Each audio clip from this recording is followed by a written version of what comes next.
Hello, beautiful people of the world. It is Jack the Mellow, and we are back with the casting of Frank Stone. I know, weird. I'm trying something new with my opening. Hopefully, it works out. Maybe? I don't know. But with that being said, um, in the last one, we went and, you know, did some things with a cart trying to, you know, do the movie, and we ended up stumbling upon Frank Stone's cart of body parts. At least, for the lack of saying, I don't know, words. Um, and we ended up finally meeting our antagonist, which is, I guess, the ghost spirit of Frank Stone. Um, when I last left off, I showed you the two choices of, breaking up, being together, trying to save Chris, fleeing. I actually ended up going back and staying together with Chris and fleeing. So Jaime is alive right now. Hopefully he stays alive.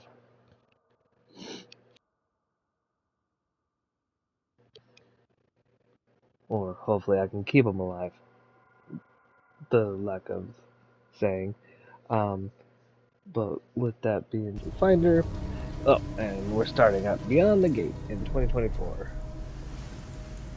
Hopefully no deaths here. Anything? Nothing. Not that I can see. Telling you, this door's a waste of time. Whatever's back there, it's important enough that she's put it behind this thing. I think the only way in is to solve it. There's an empty slot, so there must be a missing piece that fits here. Okay, let's say we all go hunting around this place for the missing cylinder tumbler thing. Even if we manage to find it, how do we solve the rest of it? Maybe there's something else in the atrium that's like a clue. Why would anyone put a clue for their massively complicated lock right out in the open? Practically right in front of it. Just a guess, but why not try this?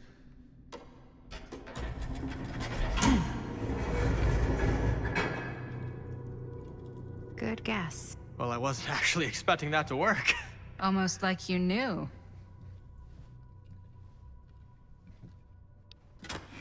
Oh, look, I am playing as Maddie now.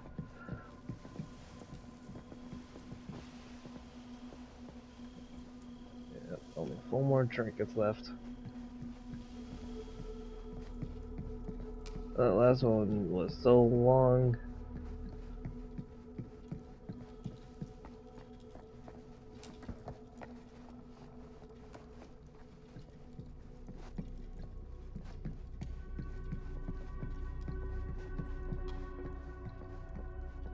Okay, so what is here to see? Let's see. Movie review: Murder Mill. Reviewed at the second Fiendish Desires Fan Festival by your correspondent, Rabid Hound.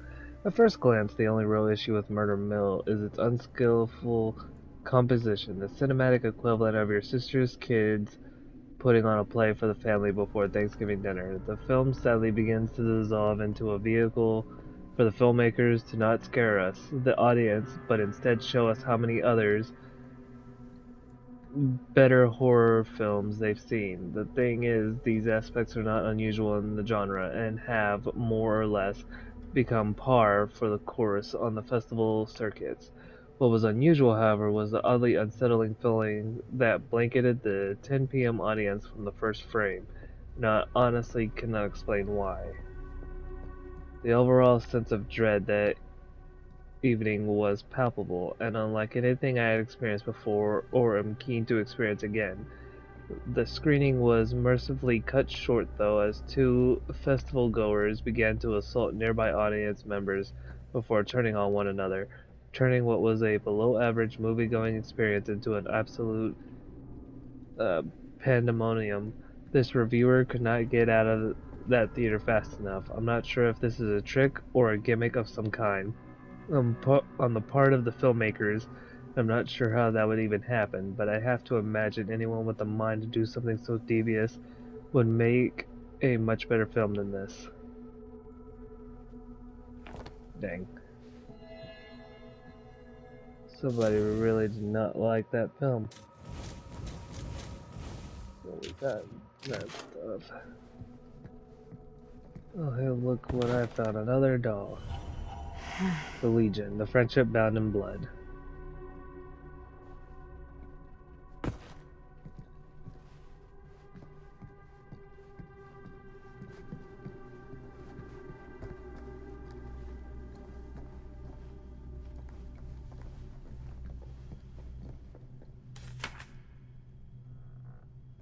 Long Island Auction House invoice. That's a lot of dollars for an old movie. Banner R106. Description 8mm film. Cinema/cult/rare.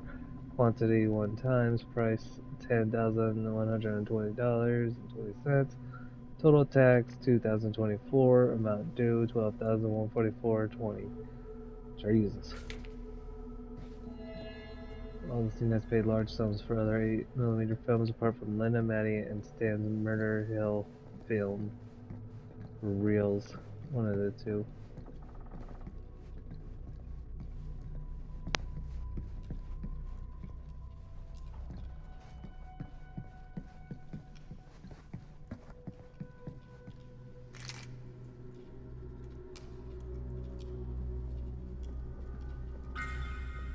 You know what they say about keys. Gotta be a lock nearby. No one says that, Maddie.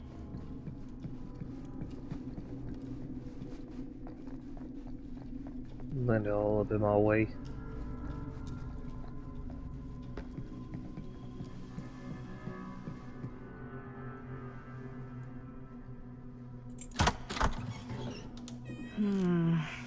Something's missing.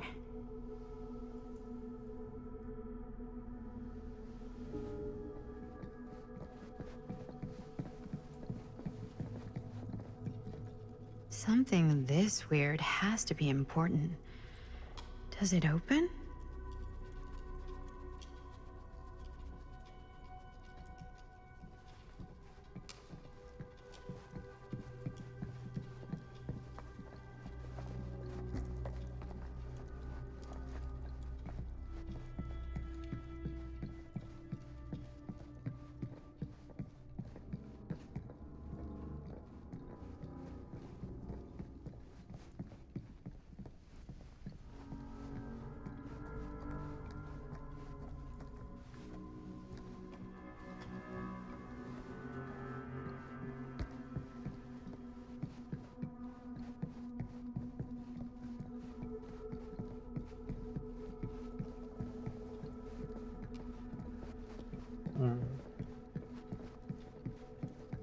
Trying to think where I should go.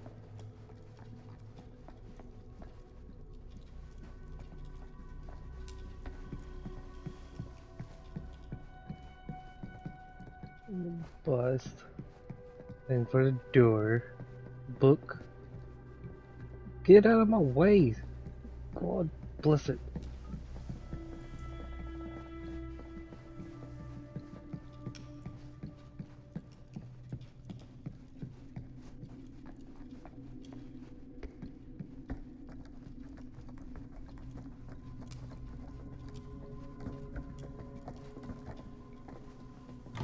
You're coming with me, buddy.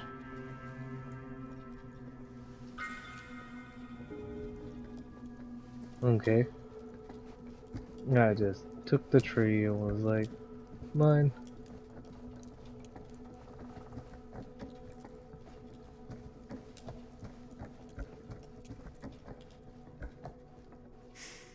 Only one of them isn't on.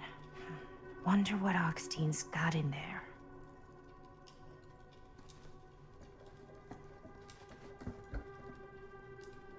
Looks like the internal workings of a washing machine. But somehow I doubt it is.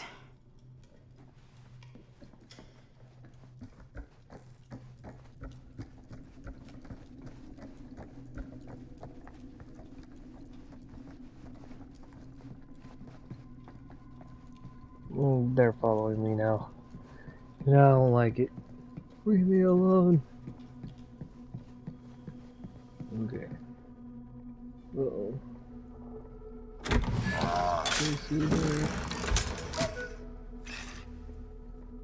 Some kind of hammer. I wonder if it's from the statue of that little dude.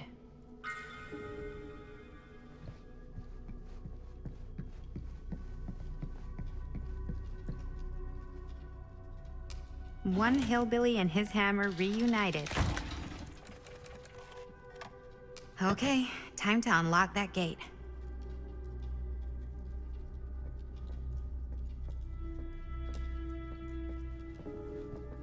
Alright.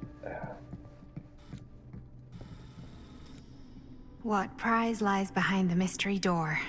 Do I even want to know? Maybe it's a pattern, but I can't make heads or tails of it.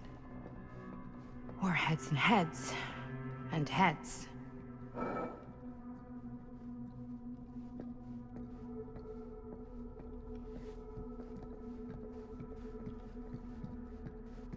There's something etched on these paintings.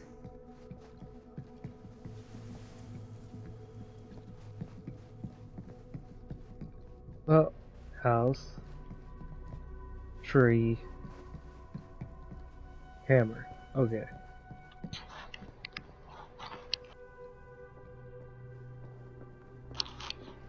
Thank you, Linda. Okay. So, it's house, tree,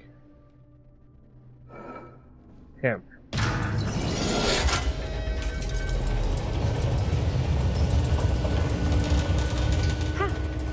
That was not so bad.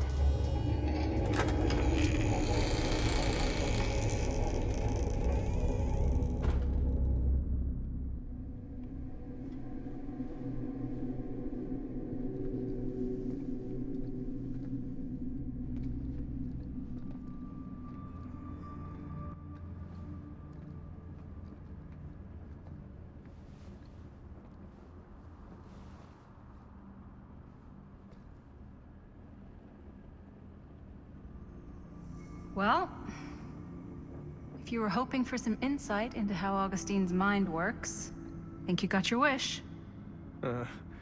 Hooray. I don't know what I expected, but it wasn't this.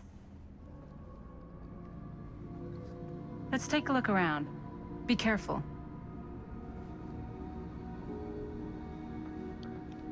Really? I got to play as Maddie for that. Oh, excuse me. And now, Linda. This whole place is like a film set. Akadon Demon, Mesopotami, 23rd century BCE, statue from Akana Empire, cuneiform on fragmentary clay tablets discovered nearby suggested it represents a mythological demon. Worshippers believed it's capable of bestowing supernatural power in exchange for their devotion, protecting them and destroying their enemies. Okay. It's no fucking idea what. Something unearthly for sure. Hey, Linda. Check this out.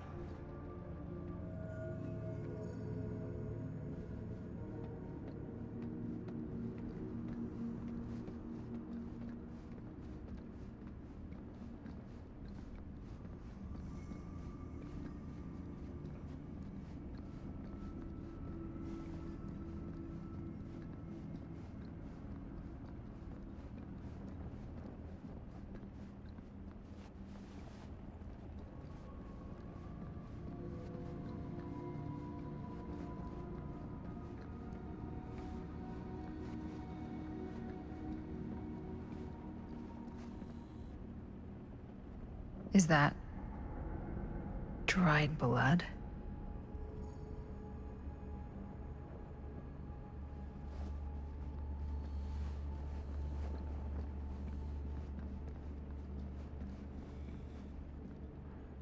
Oh, look what I found. A trinket. She told me they must die, that it must be violent to open the gates.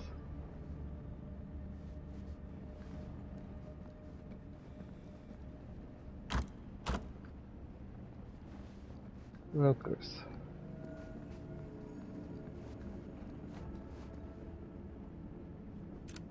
I am speaking from the Tradewinds movie theater on Texas Avenue, where we are witnessing some sort of protest, or I don't know. All I am able to report at this point is there have been several attacks on the general public, as well as police and medical personnel. It's not overly clear, at least to us, what the catalyst for the situation was, but I can confirm that it started in the cinema itself, as it has been reported an employee was stomped to death during a showing of Murder Mill. From here I can see considerable damage done all around us, and police are currently doing their best to control this crowd. Okay. Oh no, okay, now there is an arrest taking place, and several people are moving in, storming the officers at every side. Oh my god. Oh my god! Okay, that was an explosion. That was an explosion. I can't see. I can't see. The police have now opened fire. It now sounds like the police line has been broken, and I can't see anything.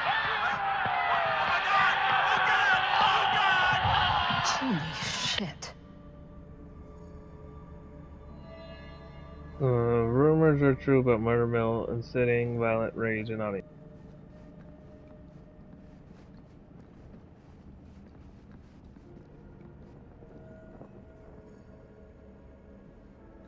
These mean anything to you? Yeah, actually. It's exactly like in my film, The Prophecy of Pain. You know, right after they open the tomb? Oh, yeah, totally. It is exactly like that. Huh. There is no tomb in The Prophecy of Pain. Oh, yeah, sorry. I was getting mixed up with one of the Come other... to think of it, I don't think there are any tombs in any of my movies. Never been into ancient curses and all that kind of fantasy stuff. But you know that, right? Since you're such a big fan of my work? Okay, look. You haven't seen a single one of my films, have you? I am a fan of your reputation. Sure.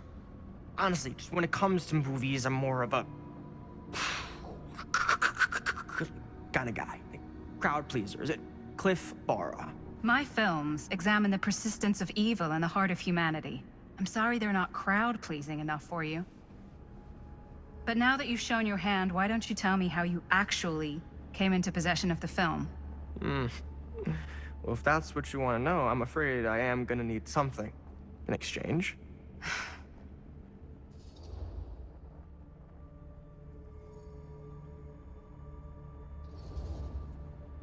There's really only one thing I can offer you. Which is? My friendship. You're joking, right? You strike me as someone who doesn't end up with a lot of people in your corner. That's your opinion? I'm pretty sure that whatever Augustine's up to does not involve us getting the sweet end of the deal. Point? If we've got any shot at figuring out what's going on and maybe getting the upper hand, we gotta trust each other. There's only one person I trust, and he's got 2 thumbs, and he's this guy. You can trust me, Stan. I will give you my word on that. If you tell me the truth about your film strip. I'll have to get back to you on that.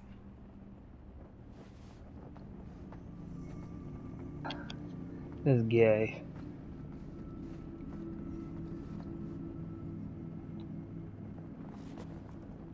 Fold of Fear, Justin Jeffrey.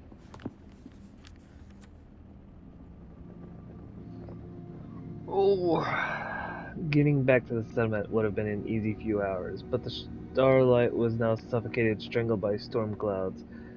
Beatrice could neither see nor hear whether she'd been followed, not with the air so full of driving rain, as well as the cackling of crows cutting across each other quickly enough to sound like mocking laughter. There could not Yeah, they're Knopf.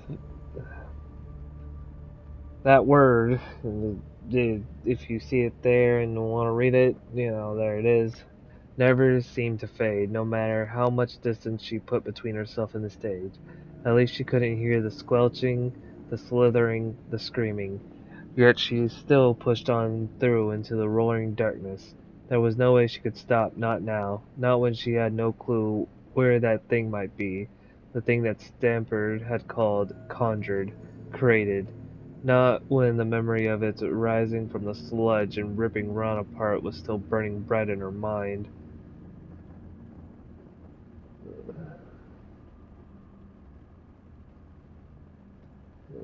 Hold on.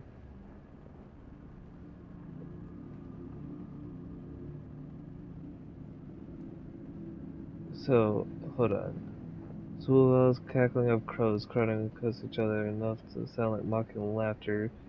Their knock never seemed to fade, no matter what she couldn't hear the squelching, the slithering, the screaming.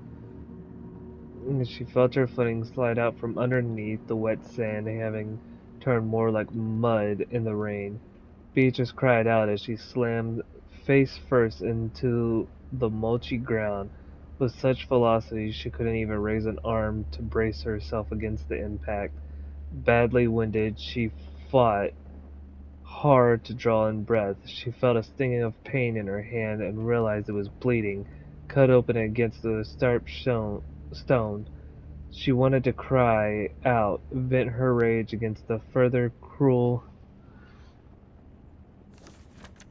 Eh, my sleeve is coming through.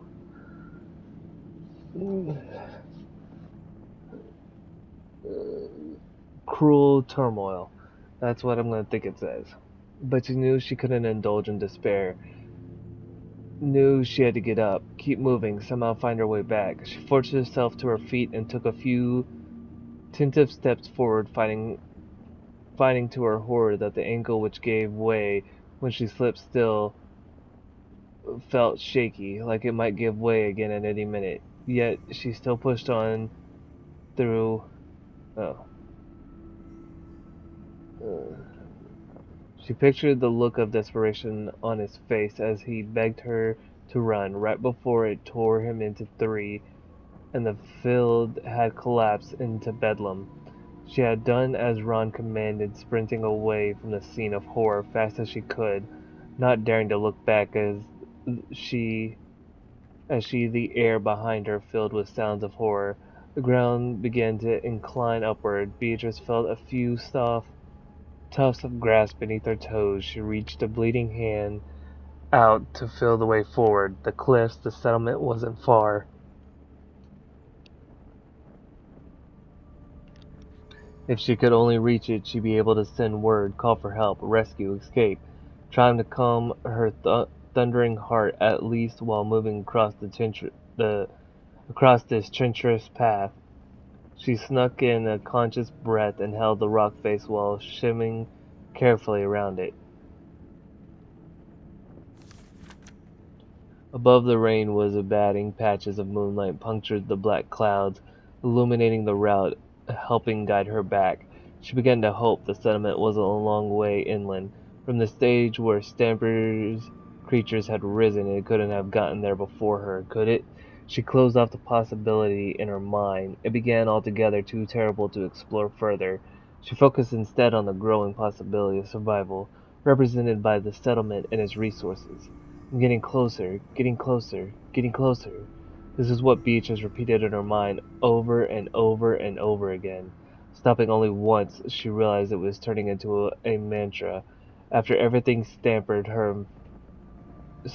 had inflicted on the fold, the bloody taint that had betrayed his teaching, she knew now it was far better to trust only in herself from above. She spied another light, a yellow glow above the line of cliffs.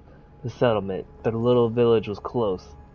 As soon as she got past the rocks, she would make a break for it. Run with all the strength she could muster as fast as her ankles could carry her, and then she'd find a way to protect herself. Get out, find something. some kind of escape, some kind of salvation. Her heart began to thump harder as once more hope rose in her chest. Not far now, just past the rocks, she was gonna make it. She started screaming. Think. Something smashed against her soul. Yeah, she started screaming. I'm gonna say that. Something smashed against her shoulder, sending her spinning, tumbling backwards into stones, sliding down into shallow salt water. With a noisy splash, she landed with a painful cry. The sharp metallic taste of blood filled her mouth, and she released an awful scream. As her nerves began to burn, she tried to force herself back up, only for her bad ankle to buckle. She dropped down with a scream of pain. Beatrice reached for the rocks for support, trying to find purchase, but her grasping fingers met only what felt like sinew and spines and sludge. For all the tears beginning to fill her eyes, she could just about see the Duran's form looming over her. She's dripping with mud it was born from, and the gore of her friends. The clouds closed above. The rain began to drum once more. A knotted appendage in the monster's loathsome form caught the distance, dying half-light as its body moved to strike.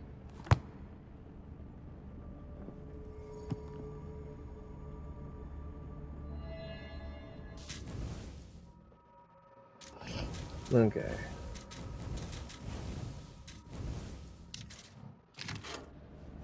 So, book and everything.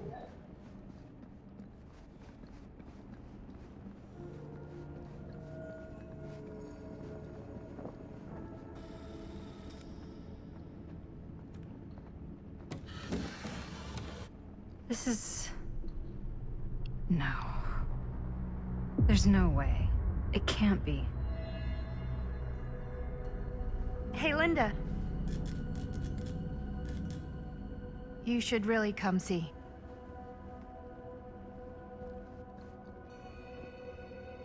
What is this? It was just displayed here, open to this page. Talismans.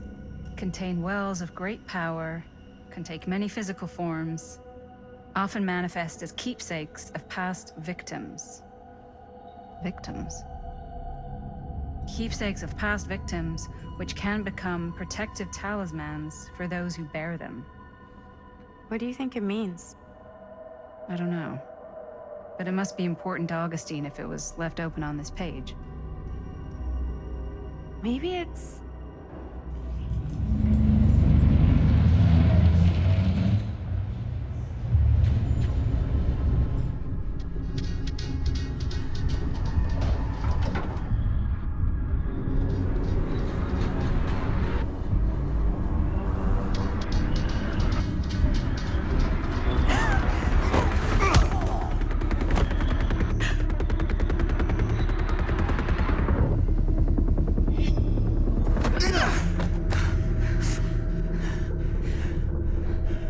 Sheriff Green!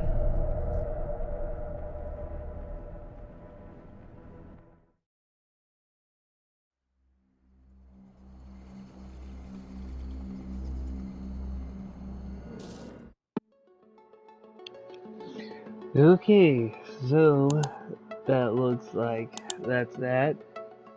Not really much to go back on this one.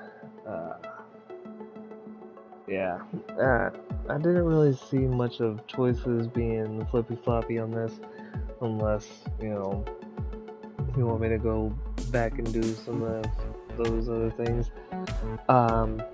It was like probably 2 choices out of that whole shebang. So with that, I'm probably not going to try and do this on this episode. But with that being said, always remember that my name is Jack the Mellow, and to keep it mellow, and if not to Jack that mellow, and I'll see you in the next one. Bye.